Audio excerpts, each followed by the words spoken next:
बिस्मिल्लाहिर्रहमानिर्रहीम। अस्सलाम वालेकुम माय डियर स्टूडेंट्स। कैसे आपके हालात जा रहे हैं? होपफुली आप सब ठीक ठाक होंगे। तो चलते हैं अपने आज के लेक्चर की तरफ and it's about numerical response question, chapter number 6, work and energy. I think chapter का नाम यही है हमारा। डियर स्टूडेंट्स, ये मैंने लिख भी दिया, वर्क एंड एनर्जी। आए इसको सॉल्व करने की एक छोटी सी कोशिश करते हैं। डियर स्टूडेंट्स, आप सबको आप अगर आपने मेरे लेक्चर्स को सुना है और इनफैक्ट इस चैप्टर को अगर पढ़ा है सबसे बढ़कर, तो आप लोगों को इसके फॉर्मूला अच्छी तरह तैयार होंगे और पता भी होंगे और आप उनसे अच्छे तरीके से रोशनास होंगे। Calculate the work done in pushing a box with 150 newton through a distance of 5 metre. कहता है एक बॉक्स है, ये बॉक्स है। कहता है अगर हम इस पे फोर्स 150 न्यूटन लगाएं और ये डिस्टेंस ट्रेवल करे कितना, 5 मीटर का, तो बताएं वर्क डन कितना होगा, यानी डिस्प्लेसमेंट या डिस्टेंस इसका इतना है। डियर स्टूडेंट्स, सबसे पहले तो डाटा लिखते हैं। फोर्स दी हुई है हमारे पास 150 न्यूटन, जबकि डिस्प्लेसमेंट या डिस्टेंस दिया हुआ है हमारे पास 5 मीटर। इसने कहा है कि आप वर्क डन फाइंड करके बताएं कि इसका वर्क डन क्या होगा। वर्क डन, डियर स्टूडेंट्स, आपने वर्क डन का फॉर्मूला पढ़ा था। वर्क डन होता है F डॉट डी के। F क्या है हमारे पास 150 न्यूटन और जबकि D हमारे पास है 5 मीटर। 5 को जब 150 से मल्टीप्लाई करेंगे तो 750 न्यूटन मीटर आ जाएगा। और न्यूटन मीटर को आप सब समझते हैं जाउल भी कहा जा सकता है। So it was so simple, just a piece of cake, in fact a sweet dish, just to have it. बहुत आसान क्वेश्चन था। आई होप ऐसे ही क्वेश्चन नेक्स्ट भी होंगे। देखते हैं नेक्स्ट क्वेश्चन क्या है।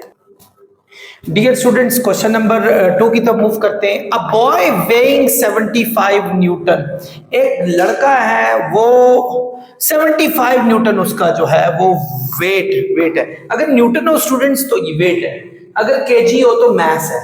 समटाइम ऐसा भी कहा जाता है कि अ बॉय वेइंग 75 केजी, ठीक है। आमतौर पे वेइंग लफ्ज वेट के लिए यूज होता है। तो बहरहाल केजी अगर दिया हो तो मैस, अगर न्यूटन दिया हो तो वेट।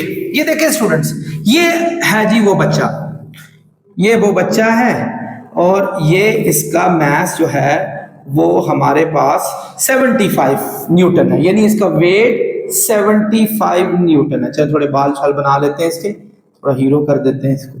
मेरी डायग्राम हमेशा से पैथेटिक रही है। ये जी एक बच्चा है, इसका जो वजन है वो 75 न्यूटन है। हम ये बच्चा लगाता है जंप, यहां पहुंच जाता है। भाई इस जगह पर ये बच्चा पहुंच गया, एंजॉय कर रहा है, ये बच्चा पहुंच गया इस जगह पर और इसने एक हाइट भी गेन कर ली यहां से यहां तक, ठीक है। देखो मेरी बात सुनो बच्चों, किसी भी बॉडी को उठने के लिए कम से कम उतनी ही फोर्स रिक्वायर्ड होती है जितना उसका वजन होता है।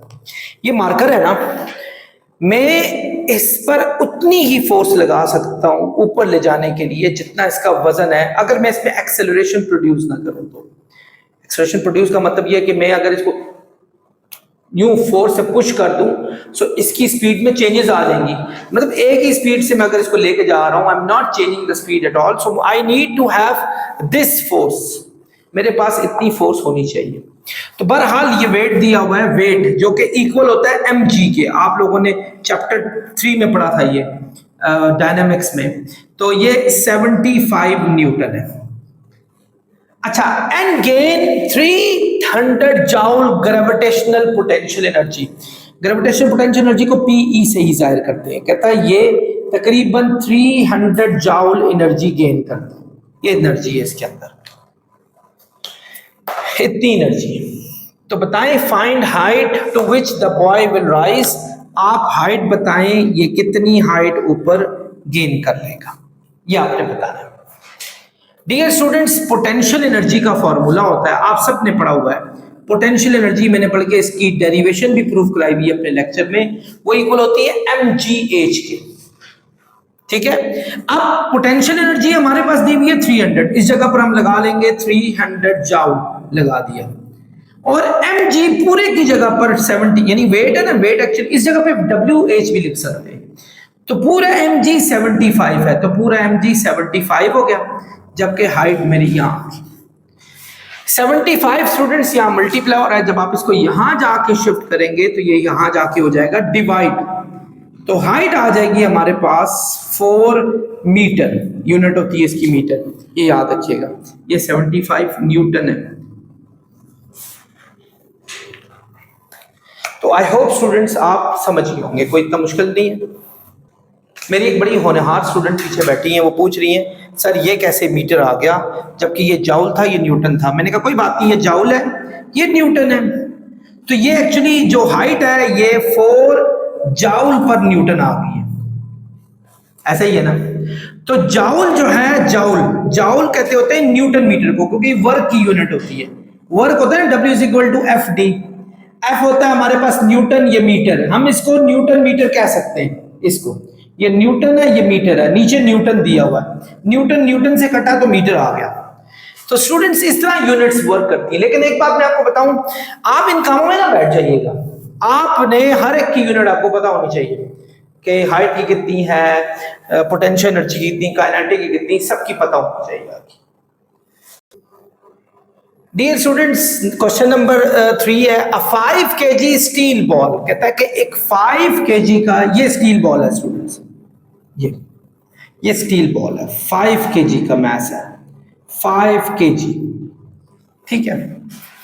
ये कह रहा है कि अगर is drop from the top of a 12 metre high tower, अगर मैं इसको यहां से ड्रॉप कर दूं, ये ड्रॉप हो गया, नीचे जा रहा है, ये नीचे जा रहा है, और ये हाइट है इस टावर की 12 मीटर, ये जी 12 मीटर इसकी हाइट है, ये हमने लगा दी। मैथ कितना दिया हुआ है स्टूडेंट्स, मैथ दिया हुआ है 5 kg, जबकि हाइट दी हुई है हमारे पास 12 मीटर, ठीक है जी। What is the kinetic energy of the ball on hitting the ground, अगर ये बॉल नीचे जाके हिट हो जाती है तो इसकी इस पोजीशन पर काइनेटिक एनर्जी कितनी होगी। याद रखना इस पोजीशन पे काइनेटिक एनर्जी मैक्सिमम होती है। मैंने एक लेक्चर दिया था inter conversion of energy and law of conservation of energy, उसमें मैंने आपको ये समझाया था, इस जगह पे पोटेंशियल एनर्जी मैक्सिमम होती है। मेरी बात याद रखें, अगर हम एयर रेजिस्टेंस को निगलेक्ट कर लें, जितनी पोटेंशियल एनर्जी यहाँ होगी उतनी ही काइनेटिक एनर्जी आपको यहाँ मिलेगी, यानी इस पॉइंट पर जितनी पोटेंशियल एनर्जी होगी आपको काइनेटिक एनर्जी इतनी ही मिलनी है यहाँ। तो हम एक्चुअली लिख सकते हैं, और कोई आपको कोई चीज दी नहीं, हाँ एक दिया, जी की वैल्यू होती है 9.8 मीटर्स पर सेकंड स्क्वायर, ये दिया हुआ। आपने काइनेटिक एनर्जी फाइंड करनी है और स्पीड फाइंड आउट करनी है, ये दो चीजें आपने फाइंड करनी है, क्योंकि उसने ये भी कहा था with what velocity it hits the ground, ये नीचे किस वेलोसिटी से हिट करती है। पहले काइनेटिक एनर्जी की तरफ जाते हैं। वैसे स्पीड को हम किसी और तरीके से भी फाइंड कर सकते हैं, उसका formula 2as is equal to vf square minus vi square. बहरहाल अब मैं चले पहले आपकी चले यूं करते हैं, पोटेंशियल एनर्जी, काइनेटिक एनर्जी जो होती है वो actually kinetic energy at bottom equal होती है students potential energy at top पे, if you neglect the air resistance, यानी आइडियल केसेस में। सो स्टूडेंट्स काइनेटिक एनर्जी जो हमने बॉटम की फाइंड करनी है वो potential energy on top mgh के इक्वल हो जाएगी। m कितना है स्टूडेंट्स 5, g 9.8 है, और हाइट दी हुई हमारे पास 12, तो स्टूडेंट्स 12 5 60 588 जाउल जो है इसकी काइनेटिक एनर्जी आ जाएगी बॉटम पे। अच्छा, अब इसकी मदद से आप स्पीड भी फाइंड कर सकते थे, स्पीड भी, यानी आपको पता है कि काइनेटिक एनर्जी चूंकि आ गई है 588 जाउल के, तो काइनेटिक एनर्जी आपको पता ही है हाफ mv स्क्वायर के इक्वल होगी, ये इसका फॉर्मूला काइनेटिक एनर्जी का, और ये कितनी आ गई है 588 जाउल। स्टूडेंट्स अब इनकी वैल्यूज डालें 1/2, मैथ दिया हुआ है आपके पास 5 kg, ये जी 5 है, v स्क्वायर हमने फाइंड करना है, इनफैक्ट v फाइंड करना है, 2 डिवाइड हो रहा है वहां जाके मल्टीप्लाई होगा, 5 मल्टीप्लाई हो रहा है वहां जाके डिवाइड हो जाएगा, मतलब 2 वहां चला जाएगा, क्रॉस में मल्टीप्लाई हो जाएगा, और 5 जाके यहां डिवाइड हो जाएगा। जब आप इसको कैलकुलेटर से सॉल्व करेंगे तो ये हमारे पास आ जाएगा 588 मल्टीप्लाई 2 डिवाइड 5, तो ये हमारे पास आ गया 235.2। 235.2। तो अगर दोनों साइड इसका स्क्वायर रूट ले लिया जाए, दोनों साइड पे स्क्वायर रूट, तो ये 15.33 आता है। यानी अगर taking square root on both side तो ये हमारे पास स्क्वायर स्क्वायर से कैंसिल हुआ, तो ये आ जाएगा 15.33 मीटर पर सेकेंड, ये आ जाएगा। डियर स्टूडेंट, इस तरीके से तो आप इसको कर सकते हैं। आप एक काम और भी कर सकते थे, अगर यहां से इसकी फाइनल स्पीड फाइंड कर लेते और काइनेटिक एनर्जी का फॉर्मूला लगा लेते, बजाय इसके कि पोटेंशियल एनर्जी के तरीके से आप जाते। मैं इसका अल्टरनेट मेथड भी सॉल्व करने की कोशिश करता हूं।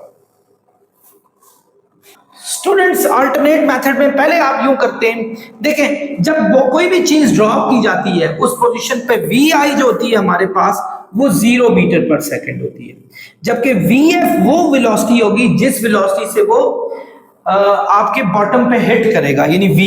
ये हमने फाइंड आउट करनी है, पहले हमें पता हो चाहिए, बाद में हम काइनेटिक एनर्जी पे जाते हैं। यही वी हमने फाइंड करनी है।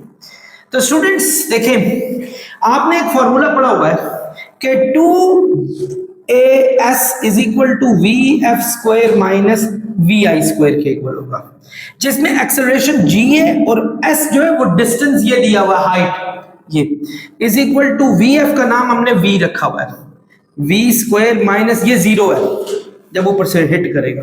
तो स्टूडेंट्स हमारे पास आ गया 2g की वैल्यू 9.8, हाइट हमारे पास दी हुई है 12 मीटर और ये v स्क्वायर आ गया।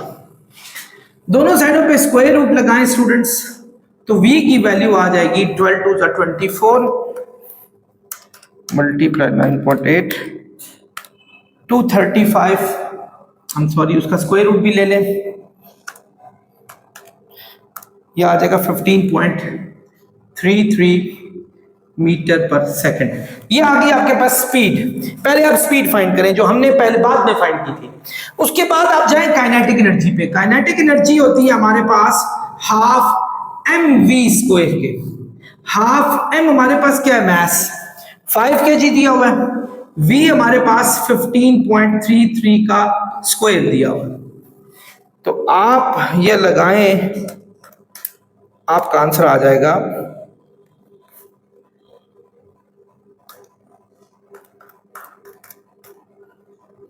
588 जाओ, 588 जाओ। तो आई होप स्टूडेंट्स इसमें कोई इतना बड़ा इशू नहीं होगा, आपको समझ भी अच्छे तरीके से आ गई होगी।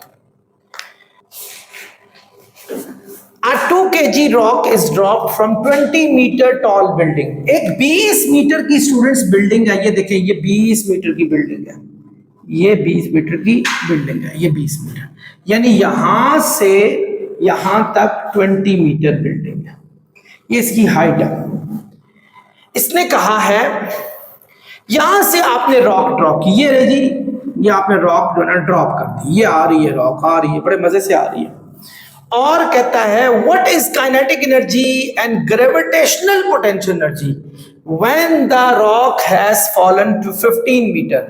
जब रॉक आपकी 15 मीटर पे पहुंच जाए, ये 15 मीटर पे पहुंच जाए, यानी इसको चलो उसको हाइट h कहते हैं, इसको h1 कहते हैं, 15 मीटर तक, यानी 15 मीटर तक आई। इसके बाद जो रह गई है ना स्टूडेंट्स, वो सिर्फ रह गई है हमारे पास 5 मीटर रह गई है। अगर 20 पूरे में से 15 को माइनस कर दें तो ये हमारे पास जो बाकी बच गई है बिल्डिंग इतनी सी, वो 5 मीटर की बच गई है।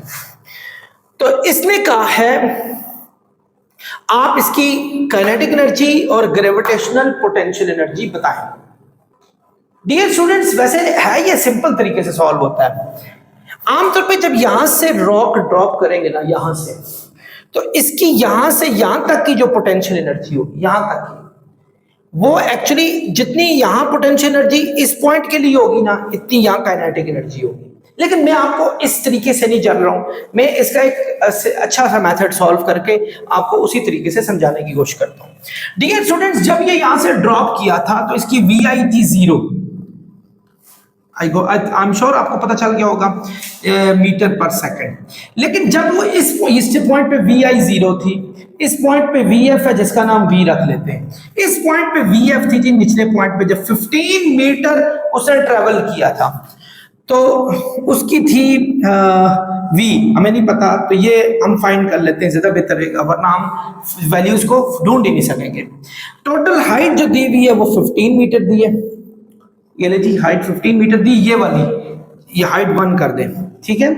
अच्छा, आपने मैस क्या दिया हुआ है ऊपर देखें, मैस दिया हुआ है 2 kg, तो आपने पोटेंशियल एनर्जी इस पॉइंट पे बतानी है, इस पॉइंट पे, और काइनेटिक एनर्जी इस पॉइंट पे बतानी है। हाँ, एक बात याद रखें, H1 दिया 15, H2 जो बाकी रह गया वो 5 मीटर दिया हुआ है, और जबकि H जो है मुझे यहां लिखना चाहिए था, H वो हमारे पास 20 मीटर दिया हुआ है। ये है टोटल आपका डाटा। अब हमने सॉल्व कैसे करना है? पहली चीज डियर स्टूडेंट्स, एक बात आपको पता होनी चाहिए, अगर आप इस पॉइंट पे रॉक पहुंच गया ना, यानी आपका रॉक इस पॉइंट पे पहुंच गया 15 का, उसने ट्रेवल कर लिया, उसने बताया 15 मीटर ट्रेवल कर लिया, ये तक वो गिर चुका है, तो इसका टोटल हाइट ये रह गई है, तो जितनी हाइट रह जाए पोटेंशियल एनर्जी में वो हाइट लगानी होती है आपने, ये नहीं है जो अचीव कर ली, आपने इस पॉइंट पे पोटेंशियल एनर्जी बतानी है, इस पॉइंट पे पोटेंशियल एनर्जी, और इसी पॉइंट पे काइनेटिक एनर्जी भी बतानी है। तो आपके पास पोटेंशियल एनर्जी अब इस पॉइंट बताएंगे तो आपने देखना है कि आपके पास हाइट रह क्या गई है, तो हाइट रह गई है आपकी H2 जो कि 5 मीटर है, तो G की वैल्यू आप सबको पता होती है 9.8 मीटर पर सेकंड स्क्वायर है, और मास हमारे पास ये था 2 kg। तो students potential energy at this point हमारे पास हो जाएगी mgh2 लगाएं, m क्या हमारे पास 2g 9.8 है, जबकि हाइट जो दी हुई है वो 5 दी है, तो ये 98 जाउल आ जाएगी potential energy at this point, इस पॉइंट पर। अब इस पॉइंट पे काइनेटिक एनर्जी कितनी है, that is a question mark. लेकिन पहले मुझे इस पॉइंट की स्पीड पता होनी चाहिए, क्यों? क्योंकि मुझे पता है कि काइनेटिक एनर्जी का फार्मूला होता है, काइनेटिक एनर्जी का फार्मूला हाफ mv स्क्वायर, और ये v उस पॉइंट का है जिस पॉइंट पे स्पीड मौजूद है। मतलब एक गाड़ी जा रही है, फर्ज करो a पॉइंट से b पॉइंट पर, और आपने अगर b पॉइंट की काइनेटिक एनर्जी बतानी है तो आपको b पॉइंट की स्पीड पता होनी चाहिए। अगर a पॉइंट पे आपने बतानी है काइनेटिक एनर्जी तो a पॉइंट की स्पीड पता होनी चाहिए आपको। तो आई होप आप मेरी बातों को समझ रहे होंगे। आपने उससे पहले इस पॉइंट की स्पीड बतानी है, और ये स्पीड का फॉर्मूला हमारे पास है 2, आपको बाकी चीजें तो ये मैंने लिखी हुई हैं, 2gh is equal to V F square minus V I square के। g 9.8 है, और इस पॉइंट पे कितनी डिस्टेंस ट्रेवल किया है, वो ये वाला है h1, वो हमारे पास है 15। वी एफ क्या है स्टूडेंट्स, इस पॉइंट पे वी स्क्वायर है, और जबकि ये 0 का स्क्वायर है, 0 का स्क्वायर 0 ही होता है। 15 टू 30, 30 को जब इससे मल्टीप्लाई करेंगे, नाइन कैलकुलेटर स्टूडेंट्स, ये देखें 9.8 मल्टी 294, तो v स्क्वायर आ जाएगा 294, दोनों साइडों पे स्क्वायर रूट लगाएं, v की वैल्यू आ जाएगी, कम ऑन 294, ये हमारा आंसर आ गया 17.14, ये 17.14 मीटर पर सेकंड आ गया। अब हमने काइनेटिक, अब हमें स्पीड पता चल चुका है, काइनेटिक एनर्जी होती है हाफ m कितना है स्टूडेंट्स 2, v स्क्वायर क्या है 17.4 का स्क्वायर, 2 से कैंसिल हुआ, तो ये आ जाएगा 294 जाउल, 294 जाउल। तो इस पॉइंट पे काइनेटिक एनर्जी 294 जाउल है, जबकि इस पॉइंट पे पोटेंशियल एनर्जी हमारे पास ये 98 जाउल है। मेरी बात याद रखिएगा, इन दोनों एनर्जीज को अगर सम कर लें जो कि ये 392 बनती है, याद रखें यही एनर्जी हर पॉइंट पे होगी, टोटल एनर्जी हर पॉइंट पे होगी, क्योंकि एक एनर्जी दूसरी एनर्जी में शिफ्ट होती है लेकिन टोटल एनर्जी हमेशा कांस्टेंट रहती है। Don't forget it. I hope आप समझ गए होंगे। डियर स्टूडेंट्स, क्वेश्चन नंबर 5 है, a rocket with mass of 800 gram is launched vertically upward. एक रॉकेट है, वैसे इतना छोटा रॉकेट होता नहीं है 800 ग्राम का, लेकिन चले, यानी ये रॉकेट है, ये देखें ये रॉकेट है जी, ये सीधा ऊपर जा रहा है और इसको आपने लॉन्च किया है और ये ऊपर जा रहा है। तो इसका जो मास है स्टूडेंट्स वो हमारे पास दिया हुआ है 800 ग्राम। पहला काम आपने ये करना है कि 800 को डिवाइड करना आपने 1000 से, तो ये आ जाएगा 0.8 kg, क्योंकि आपकी यूनिट kg में होनी चाहिए, ये बात याद रखें। With an initial speed vi 30 metre, initial speed है 30 मीटर पर सेकेंड। ये अज्यूमिंग नो एयर रेजिस्टेंस, अगर एयर रेजिस्टेंस ना हो तो बताएं calculate the maximum height rocket would reach, maximum height rocket को कितनी मिलेगी। देखिए मेरी एक बात याद रखें, ये रॉकेट आपने लॉन्च किया ना, इस वक्त अगर इसकी स्पीड जो है vi 30 मीटर पर सेकंड है, ये जब मैक्सिमम हाइट पे यहां पहुंच जाएगा, फर्ज करें इस पोजीशन पे, जो इसकी पोटेंशियल एनर्जी होगी वो इस पोजीशन पे काइनेटिक एनर्जी के इक्वल थी। यानी एक्चुअली ये मैं पहले भी बता चुका हूं, kinetic energy at bottom is equal to होती है पोटेंशियल एनर्जी एट टॉप के। Students kinetic energy at bottom, पहले तो आप काइनेटिक एनर्जी फाइंड करें ना, क्या है काइनेटिक एनर्जी होती है ½ mv² के, ये हमें पता है। ½ m क्या है स्टूडेंट्स 0.8 और v यानी स्पीड थी 30 जहां से लॉन्च की थी हमने, ये वाली vi। तो ये अब जब इसको सॉल्व करेंगे तो ये आपके पास आ जाएगा 900 डिवाइड 0.8, 900 मल्टीप्लाई 0.8 डिवाइड 2, तो ये आ रहा है 360 जाउल।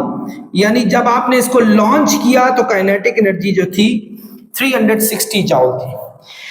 अब ये kinetic energy potential energy top पे होगी, potential energy at top is equal to kinetic energy at bottom पे होके इक्वल होती है, बता चुका हूं आपको, ठीक है। Potential energy at top PE है, काइनेटिक एनर्जी एट बॉटम हमारे पास क्या है 360 जाउल है। ये आपको पता है, इसका फॉर्मूला होता है mgh 360।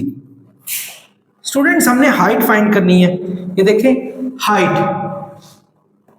मैक्सिमम हाइट कितनी अटेन की, तो m हमारे पास है 0.8, g 9.8, हाइट फाइंड करनी है 360, हाइट यही रहेगी, ये मल्टीप्लाई हो रहा है वहां जाके हो जाएगा डिवाइड। तो स्टूडेंट्स हाइट आ जाएगी डिवाइड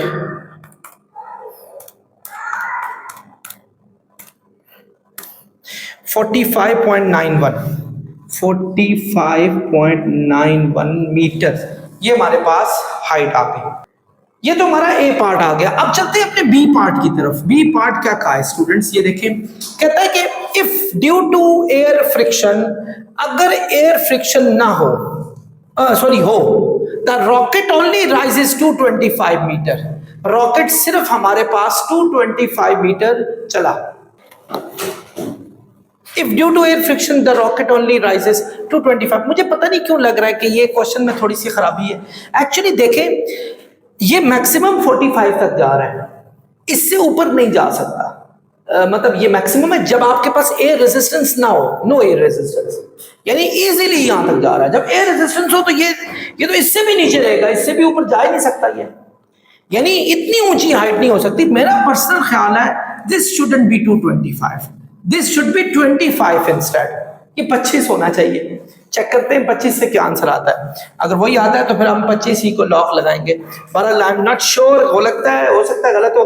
तो ये स्टूडेंट्स आप देखें 25 मीटर तक चला गया।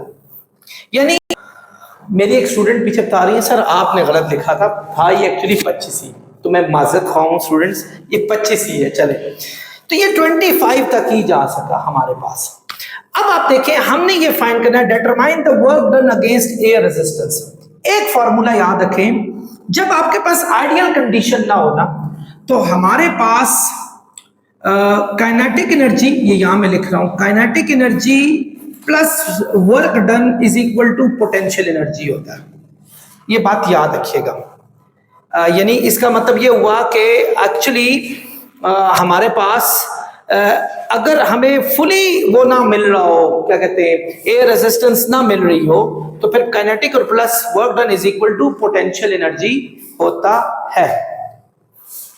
यानी इसका मतलब हुआ अगर मैं kinetic energy plus work done is equal to potential energy लगाएं, ये वर्क डन कौन सा है स्टूडेंट्स? जो एनर्जी आपकी रेजिस्टेंस में जाया हुई होती है, एयर रेजिस्टेंस में। यानी ये देखें, फर्ज करें मैं यहां से मार्कर ड्रॉप करता हूं, ये तो वैसे रॉकेट नीचे से ऊपर जा रहा है ना, यहां से मैंने एनर्जी दी है इसको 10 जाउल, लेकिन ये जब हिट होती है जमीन पर ये 8 जाउल में हिट होती है। तो एक्चुअली पोटेंशियल इसकी 10 ही थी, काइनेटिक 8 होगी, तो वो 2 जाउल कहां चलेगी स्टूडेंट्स? वो 2 जाउल जो चलेगी वो उसकी रेजिस्टेंस में चलेगी सारी की सारी। यानी जो वर्क डन करना पड़ा किसको? एयर को करना पड़ा, ये वो वर्क डन है हमारे पास। तो काइनेटिक अगर 8 थी, वर्क डन 2 था, तब जाके टोटल पोटेंशियल हमारे पास 10 आई थी। तो बहरहाल हम इसी को यूज करते हैं। काइनेटिक एनर्जी आपके पास ऑलरेडी मैंने फाइंड की है 360 जाउल। वर्क डन हमारे पास है, फाइंड करना है। पोटेंशियल एनर्जी हमारे पास है ये हमारे पास mgh के इक्वल होगी। mgh इस दफा हाइट हमारे पास दूसरी है, जो ये वाली हाइट है 25 मीटर वाली, जो बच्चों ने गलत लिखाई थी पहले, ये बल्कि मैं उन्हीं को ब्लेम करूंगा। हाइट हमारे पास 25 मीटर वाली है ये। अब देखें, क्योंकि इसी में उसको पोटेंशियल एनर्जी लगानी पड़ रही है। 360 प्लस वर्क डन, m हमारे पास स्टूडेंट्स क्या है 0.8 और g की वैल्यू है 9.8 और हाइट दी हुई है हमारे पास 25।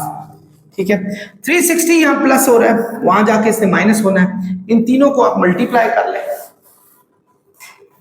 ये देखें 0.8 मल्टीप्लाई 9.8 मल्टीप्लाई 25, 196 आ रहा है। उसमें से माइनस 360 करेंगे,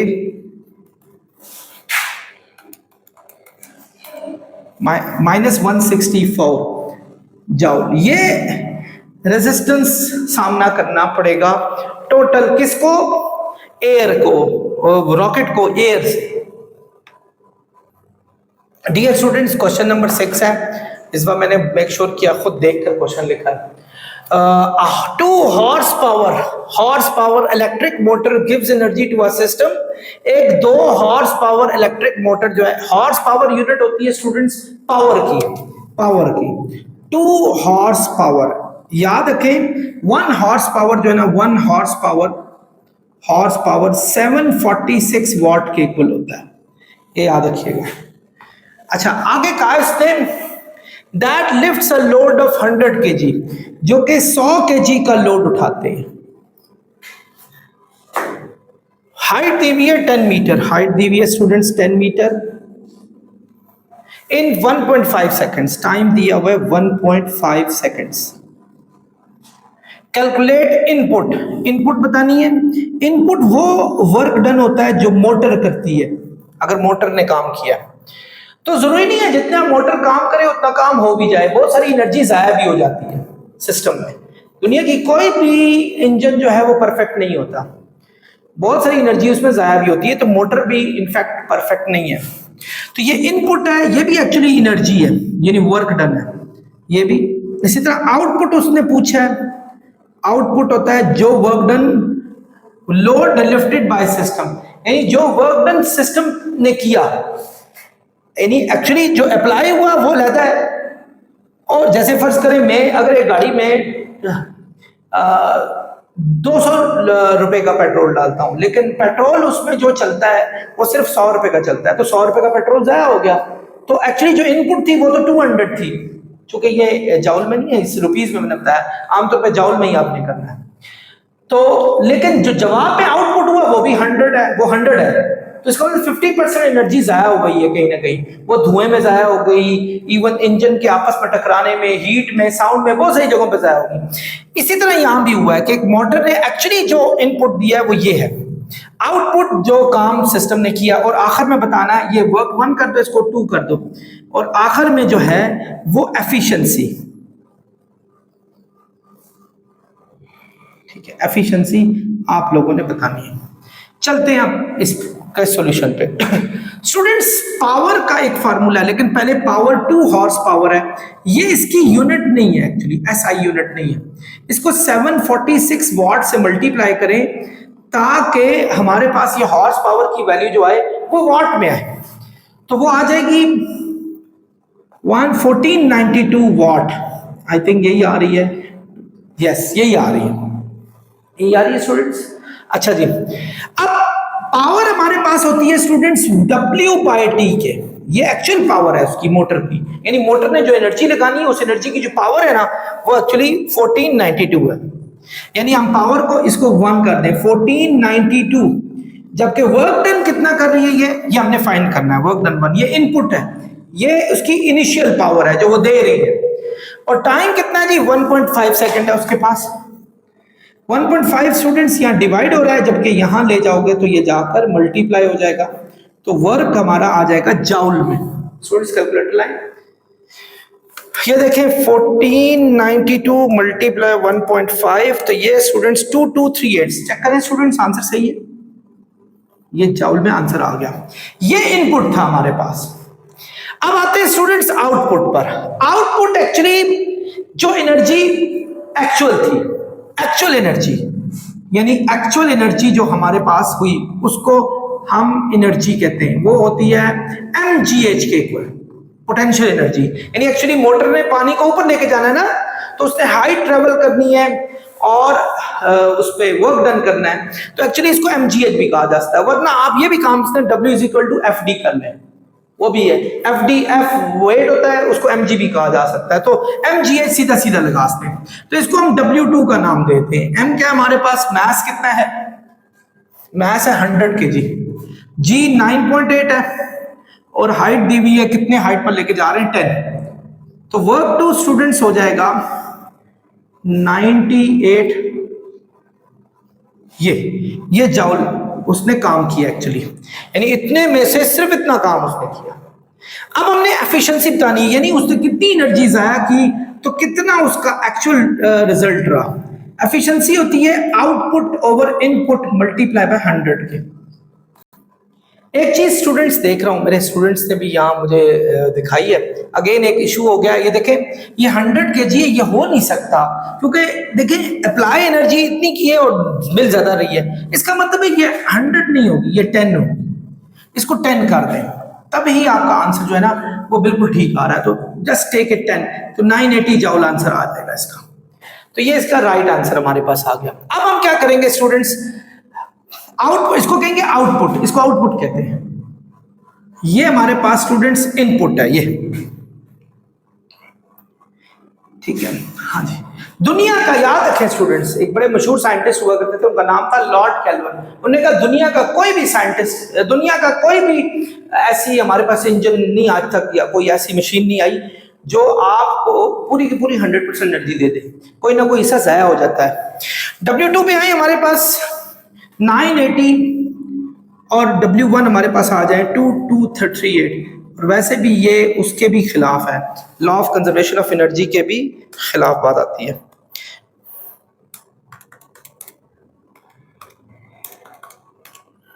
तो ये आ गया 43.78%। जी स्टूडेंट्स, ये हमारा आंसर आ गया। चलते हैं हम नेक्स्ट न्यूमेरिकल की तरफ। डियर स्टूडेंट्स, क्वेश्चन दिया हुआ है last, what horsepower is required to pump up to 2500 kg। Mass दिया हुआ है स्टूडेंट्स 2500 kg, जबकि हो सकता है पावर बतानी है हॉर्स पावर में, जबकि हाइट दी हुई है, कहता है कि 2500 kg of water to 100 metre height in 5 minute, यानी पानी को 100 मीटर ऊपर तक लेके जाना है। कहां तक लेके जाना है, 100 मीटर ऊपर तक लेके जाना है, और टाइम है 5 मिनट, 5 मिनट्स। याद रखें 1 मिनट में 60 सेकंड्स होते हैं, तो जब आप इसको मल्टीप्लाई करेंगे तो 300 सेकंड्स आ जाएगा। ये हाइट है 100 मीटर। अब वो कहता है कि पावर बताएं। पावर स्टूडेंट्स, पावर का फॉर्मूला होता है पावर W/T, ये याद रखें, पावर का फॉर्मूला W/T होता है। पावर है W, W कहते हैं FD को, आपने पढ़ा हुआ है, एफडी मैं आपको बहुत दफा बता चुका हूं कि एक बॉडी को जब ऊपर ले जाना हो तो जो उस पर फोर्स रिक्वायर्ड होती है वो एक्चुअली उसका वेट होता है, और डी ऊपर ले जाने के लिए हाइट को कहते होते हैं। तो पावर आ जाएगी स्टूडेंट्स हमारे पास, जो वर्क है, वर्क होता है हमारे पास, सॉरी वो वेट होता है हमारे पास mg के, तो ये आ जाएगा इसका एक्चुअल फॉर्मूला पावर का। स्टूडेंट्स m क्या है 2500, g हमारे पास है 9.8 और टाइम दिया हुआ है 300 सेकेंड्स, सॉरी हाइट दी हुई है 100 मीटर और टाइम दिया हुआ है 300 सेकेंड्स। तो स्टूडेंट्स ये आ गया मल्टीप्लाई 9.8 मल्टीप्लाई 100 डिवाइड 300, तो ये आ रहा है स्टूडेंट्स 8166.66 वाट, ये वाट में आएगा, ये किस में आएगा, वाट में। अब आपने इसको जाउल में शिफ्ट करना है, इसको हॉर्स पावर में शिफ्ट करना है। एक हॉर्स पावर में 746 वाट होते हैं, ये मैं आपको ऑलरेडी बता चुका हूं। तो जब आप किसी को हॉर्स पावर में लाना चाहते हो तो डिवाइड किया करें 746 से, तो ये अब आपका वाट को डिवाइड किया करें 746 से, तो ये आ जाएगा 10.95 हॉर्स पावर, ये इसका फाइनल आंसर होगा। मैं आपकी बुक में आंसर देख रहा हूं, सिर्फ 95 हॉर्स पावर दिया, ये बहुत ज्यादा है 95 हॉर्स पावर। 95 हॉर्स पावर का मतलब हुआ कि 70,870 वाट। मुझे लगता है वो आंसर पीछे गलत है, लगता है कि यकीन है मुझे गलत है। इतनी ज्यादा पावर में, आपको पता है इतनी ज्यादा पावर में आपके घर में अगर 20 वाट का बल्ब हो तो 3,500 बल्ब लग जाएंगे, तो इसलिए इतनी ज्यादा पावर आई डोंट थिंक के होने वाली है। So this is the right answer. I hope students आप लोगों को ना सिर्फ समझ आया होगा, आपने एंजॉय किया होगा। कमेंट पे लाजमी बताया करें और वीडियो को शेयर करें और सब्सक्राइब करें और अपना बहुत ख्याल करें। अस्सलाम वालेकुम।